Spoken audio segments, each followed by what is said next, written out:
the new coalition has been in power since May, so it's pretty much 7 months now. It is difficult. It is difficult because we have many members of government for whom it is the first time to be in power. They never hold any state position before on a federal or on the state level, so it is a bit of a challenge. The other difficulties comes from the fact that the coalition is very diverse. So we have Mahathir's party, that is a more Malay nationalist party. Then we have Anwar Ibrahim's party, Keadilan, that is a much more inclusive, multi-ethnic, multi-religious party. And then we have the DAP, that is seen as being a Chinese-based party. When I say Chinese, we're talking about the Chinese minority, not Chinese from China, of course. And then we have Amana, which is an Islamist party, so the base of the party is mostly Malay as well. Francis Fukuyama has written an excellent book recently about the politics of resentment, and it's what we're facing in Malaysia. So with this new government, having a coalition, a ruling coalition that represents the composition of society, which is a very good thing, and the diversity of society, the cohesion of power is facing challenges because there is a need for reform of political culture. And the question is, how do you reform political culture? And that is extremely difficult because it doesn't happen overnight.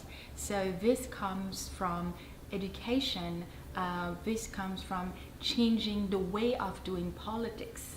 And this is a change of system, of mode, of habits, of codes as well. And this takes a lot of time, and it's not just political decision, but it's as well social change.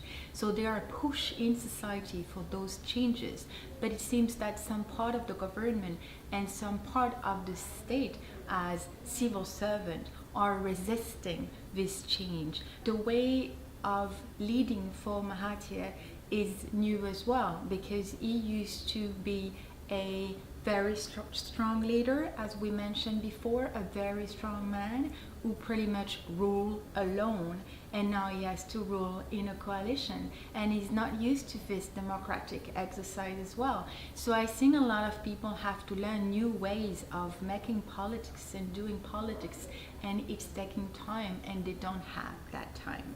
They don't have that time for a few reasons. First, they have only 5 years because the next election are coming. Secondly, Mahathir is now 93, so well, time is counting as well for him.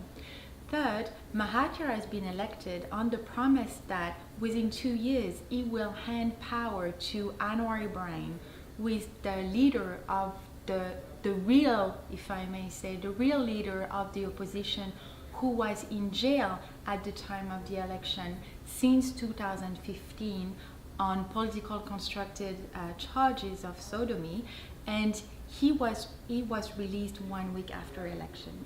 So Mahathir has 2 years to make changes.